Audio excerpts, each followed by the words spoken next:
Payne's philosophy about the nature of peace and human conflict represents one of anime's most devastating critiques of the cycle of violence.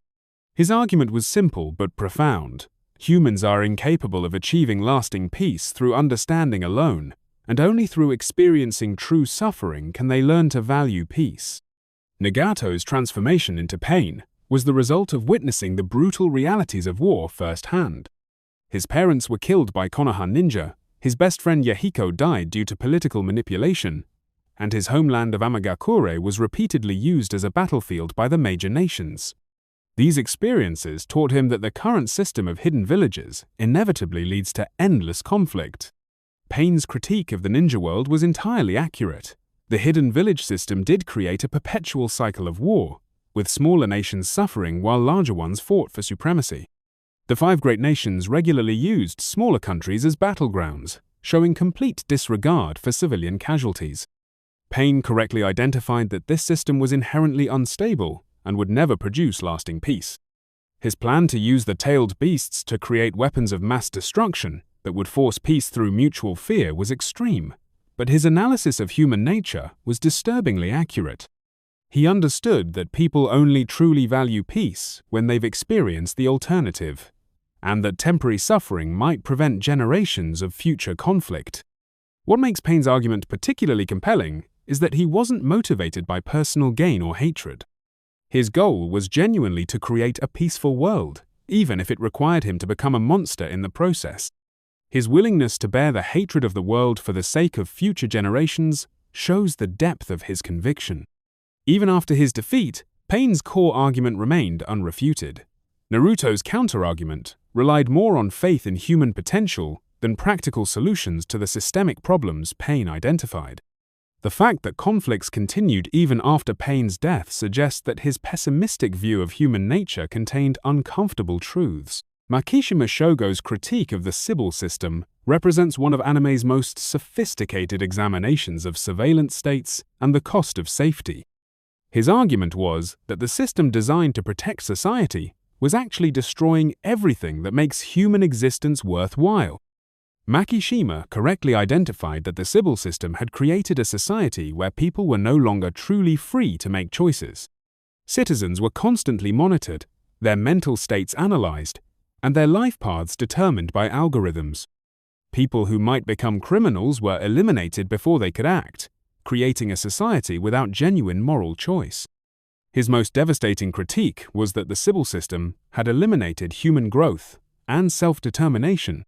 In a world where your career, relationships, and even mental health were managed by a computer system, people had become domesticated rather than civilized. They were safe, but they were no longer truly human in any meaningful sense. Makushima's actions were extreme, but his core argument about the system's flaws proved completely accurate. The Sibyl system was revealed to be composed of the brains of criminally asymptomatic individuals, the very type of people it was designed to eliminate. The system was literally run by the criminals it claimed to protect society from. His prediction that people living under total surveillance would lose their capacity for genuine thought and emotion was demonstrated throughout the series. Characters like Akane struggled with the cognitive dissonance of serving a system that contradicted its own stated principles. What makes Makushima's position particularly strong is that he offered a genuine alternative, accepting the chaos and uncertainty of freedom over the sterile safety of control. His willingness to destroy the system, even knowing it would lead to temporary chaos, showed his commitment to human autonomy over safety. The series never successfully refuted Makushima's central argument that safety without freedom is merely another form of imprisonment, making him one of anime's most philosophically sound antagonists. Stein's critique of hero society in My Hero Academia exposed fundamental corruption within a system that was supposed to protect people. His argument that most professional heroes were motivated by fame and money rather than genuine desire to help others proved disturbingly accurate.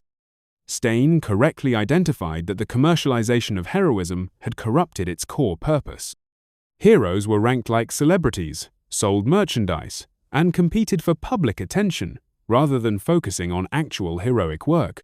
This system inevitably attracted people motivated by personal gain rather than public service. His observation that many heroes were more concerned with their image than their effectiveness was demonstrated repeatedly throughout the series. Heroes would pose for cameras while civilians were in danger, prioritize high-profile rescues over less glamorous but equally important work, and retreat from dangerous situations to protect their careers. Stein's most prescient argument was that this corrupted system would eventually face a crisis that would expose its fundamental weaknesses. The rise of the League of Villains and the subsequent collapse of public trust in heroes proved that his analysis of the system's instability was completely correct. What made Stein's position particularly compelling was his ability to identify genuinely heroic individuals like All Might and Ida. His criteria for true heroes, those who would sacrifice everything to help others without thought of reward, highlighted how rare such individuals had become in the commercialized system. Even his extreme methods served a purpose. By targeting fake heroes specifically, he was attempting to purify the system rather than destroy it entirely. His goal wasn't to eliminate heroism but to restore it to its original purpose. The impact of Stein's ideology extended far beyond his individual actions. His philosophy inspired both heroes and villains, forcing society to confront the uncomfortable truth that their protectors might not be as pure as they appeared. The series' subsequent arcs proved many of Stein's predictions correct, as the hero system faced multiple crises that exposed its fundamental weaknesses and corruption. Eizen's critique of the Soul Society's power structure revealed a system built on lies, manipulation, and the suppression of truth. His argument that the current order was fundamentally unjust and built on deception proved to be entirely accurate. Eizen correctly identified that the Soul Society was controlled by a small elite who maintained power through information control and the manipulation of spiritual energy. The Central 46, the supposed governing body, was secretive and unaccountable, making decisions that affected millions without any form of democratic input or oversight. His most devastating revelation was that the Soul King, the supposed deity of their world, was actually a mutilated prisoner, kept alive to maintain the cosmic order. This exposed the fundamental hypocrisy of a system that claimed to serve divine will while literally torturing the being they worshipped. Eisen's argument that the distinction between Soul Reapers and Hollows was artificial proved correct when it was revealed that both were created through the same fundamental processes. The Soul Society's entire power structure was based on maintaining an artificial hierarchy that served the interests of those in control. His prediction that the current system would eventually collapse under its own contradictions was demonstrated in subsequent arcs. The revelation of the Soul King's true nature led to multiple attempts to overthrow the cosmic order, proving that Eisen's analysis of the system's instability was accurate. What makes Eisen's position particularly strong is that he offered a genuine alternative vision. Rather than simply destroying the current order, he sought to create a new one based on truth, rather than deception, even if achieving this required him to become a tyrant. His methods were extreme, but his core argument that a system built on lies and maintained through oppression was inherently unstable proved completely correct. The Soul Society's subsequent struggles with legitimacy and the constant threats to the cosmic order validated his analysis. Even his defeat didn't resolve the fundamental problems he identified. It merely postponed the inevitable reckoning with the system's contradictions. Light Yagami's analysis of the criminal justice system's failures was brutally accurate, even if his solution was morally reprehensible. His argument that traditional law enforcement was inadequate to deal with the reality of crime proved disturbingly correct throughout the series. Light correctly identified that the legal system was hampered by bureaucracy, corruption, and an inability to deal with criminals who operated outside its jurisdiction. International criminals, corrupt officials who were above the law, and repeat offenders who exploited legal loopholes were all problems that traditional justice couldn't adequately address. His observation that the threat of punishment was more effective than punishment itself was demonstrated by the dramatic decrease in crime rates during his campaign as Kira. People stopped committing crimes not because they developed better moral values, but because they feared immediate and certain death.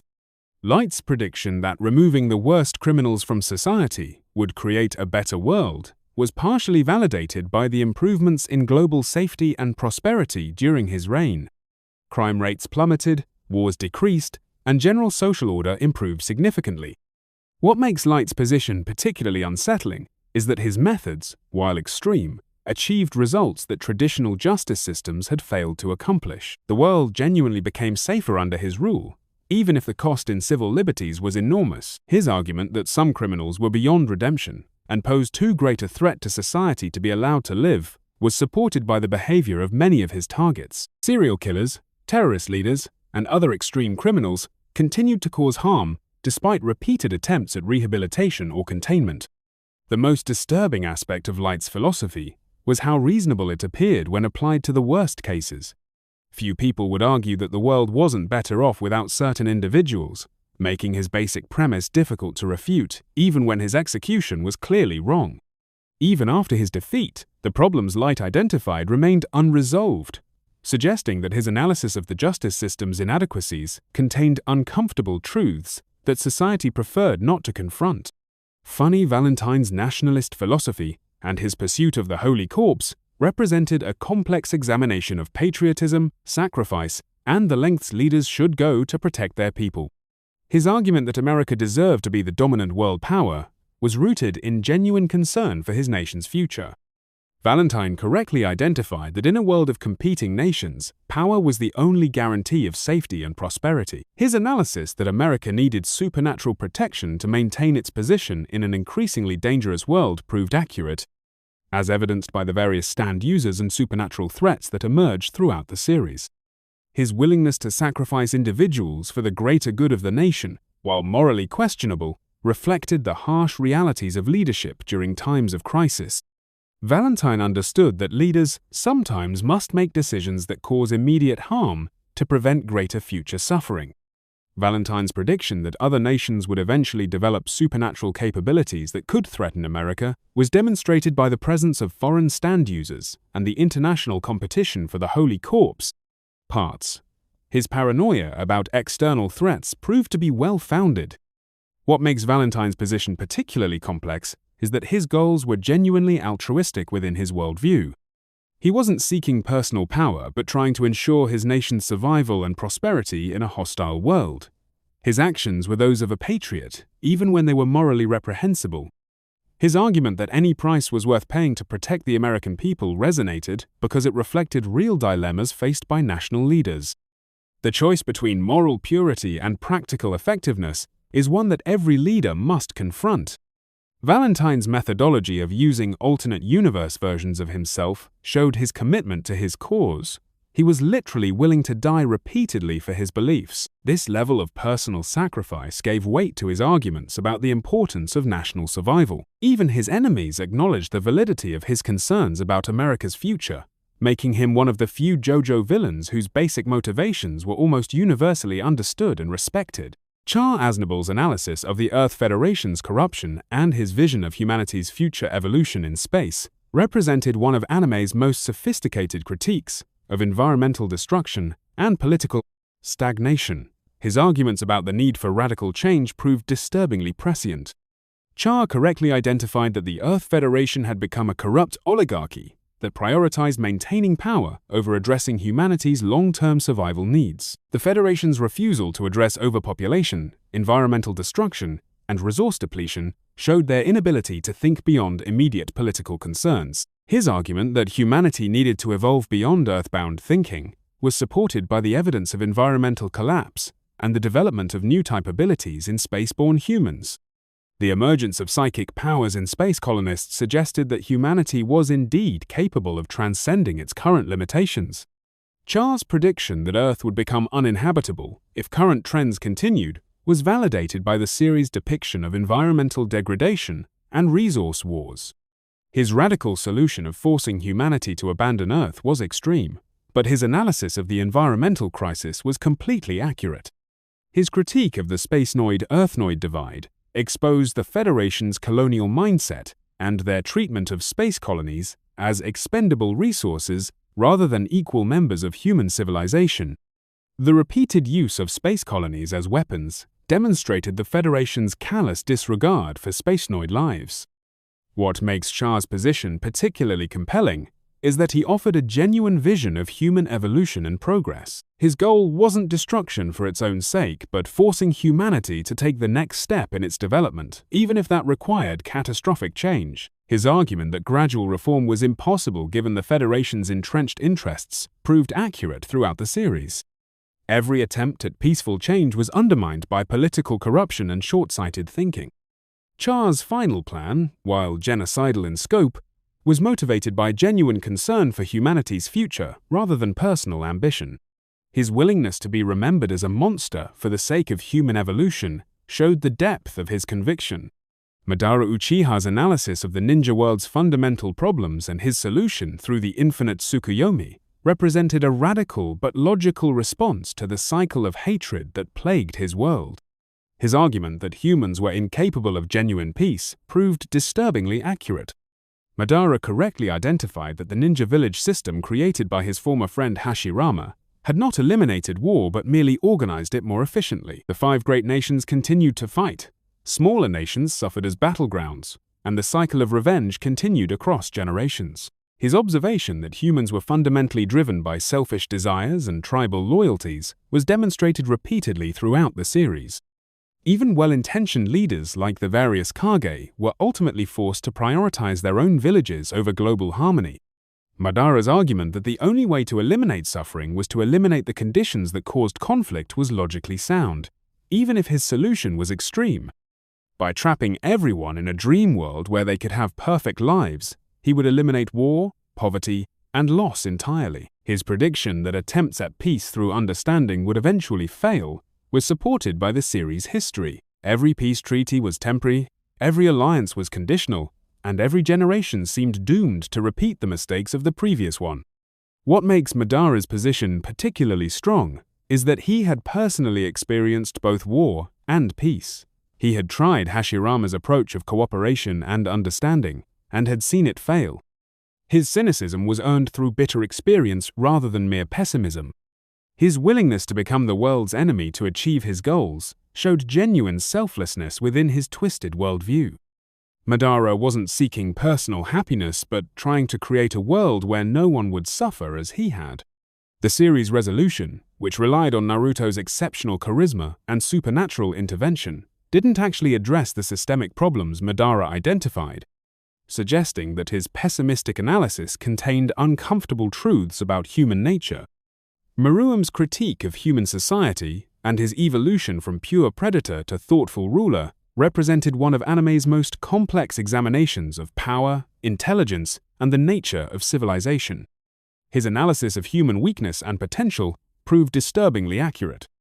Marum correctly identified that human society was dominated by the mediocre, with truly exceptional individuals suppressed or ignored by systems designed to maintain the status quo. His observation that humans wasted their potential through petty conflicts and short-sighted thinking was demonstrated throughout his interactions with various characters. His argument that strength should determine leadership wasn't merely about physical power but about competence and intelligence. Marum's rapid intellectual development and ability to master complex games and strategies showed that he understood leadership in terms of actual capability rather than inherited privilege or democratic popularity. The Chimera Ant King's analysis of human cruelty proved accurate when examining how humans treated both each other and other species. His species' method of consuming other life forms was presented as natural and honest, in contrast to human exploitation which was often hidden behind moral justifications. Marum's evolution through his relationship with Komugi demonstrated that his capacity for growth and change exceeded that of most humans. His ability to recognize value in someone physically weak but intellectually exceptional showed a more sophisticated understanding of worth than most human societies possessed. His prediction that humans would eventually destroy themselves through their inability to cooperate effectively was supported by the series' depiction of corruption, war, and environmental destruction. The Chimera ants' potential for rapid evolution made them better adapted for long-term survival. What makes Marum's position particularly compelling is that he offered genuine improvement over human leadership. His rule was more meritocratic, more efficient, and ultimately more compassionate than most human governments shown in the series. His final acceptance of human values came not from recognizing human superiority, but from choosing to embrace the beauty and complexity he found in human culture, particularly through his relationship with Komugi. Enrico Pucci's plan to reset the universe through Made in Heaven was motivated by a desire to eliminate the suffering caused by uncertainty and fate's cruel interventions. His argument that knowing one's destiny would bring peace proved to have logical merit, even if his methods were extreme. Puchi correctly identified that much human suffering came from uncertainty about the future and the shock of unexpected tragedy. His observation that people could accept even terrible fates if they knew about them in advance was psychologically sound and reflected real human behavior patterns. His analysis of fate as a cruel force that delighted in ironic reversals and unexpected suffering was demonstrated throughout the JoJo series. Characters repeatedly faced situations where their greatest strengths became their weaknesses, or where their attempts to avoid destiny only ensured its fulfillment. Puchi's argument that free will was an illusion that caused unnecessary suffering had philosophical merit. If people's actions were predetermined anyway, the anxiety and guilt associated with choice served no constructive purpose and only added to human misery. His plan to create a universe where everyone knew their fate would eliminate the fear of the unknown that drove much human conflict and suffering. People would still live their lives, but without the constant anxiety about what might happen to them or their loved ones. What makes Puchi's position particularly sophisticated is that he wasn't seeking to control destiny, but to reveal it.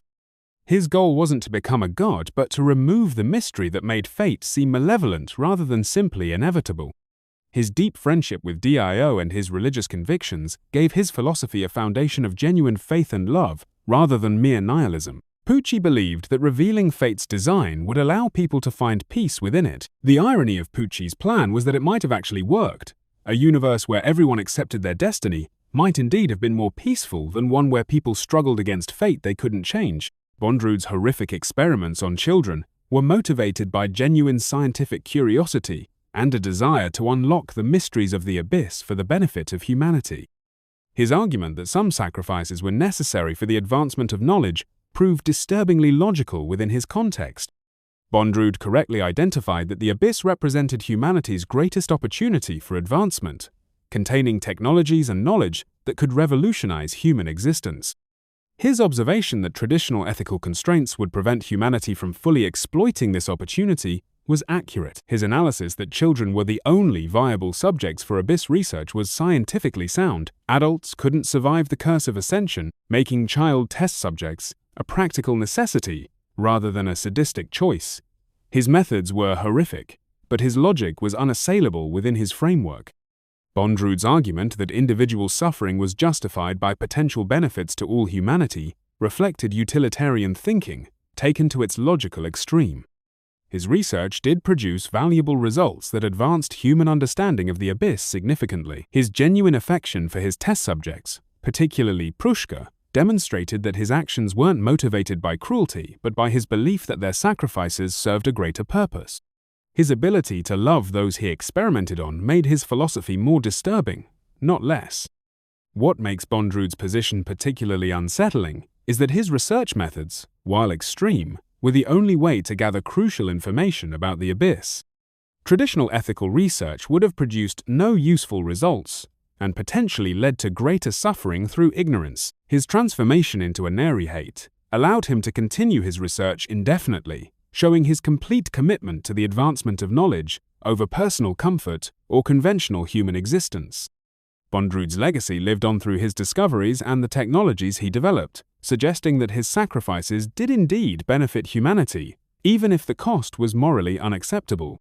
Griffith's pursuit of his dream kingdom and his willingness to sacrifice everything to achieve it represented a brutal but logical approach to leadership and the cost of creating lasting change. His argument that individual lives were less important than historical progress proved disturbingly effective. Griffith correctly identified that meaningful change required extraordinary sacrifice, and that conventional morality was a luxury that visionaries couldn't afford. His analysis of power dynamics and the requirements for building a lasting kingdom was sophisticated and accurate. His observation that most people preferred security and order over freedom and uncertainty was demonstrated by his subjects' willing acceptance of his rule. The people of Falconia genuinely prospered under his leadership, suggesting that his authoritarian approach was effective. Griffith's argument that his personal sacrifices, including the loss of his humanity, were justified by the peace and prosperity he created for thousands of people had utilitarian merit. His kingdom did provide safety and happiness for its inhabitants.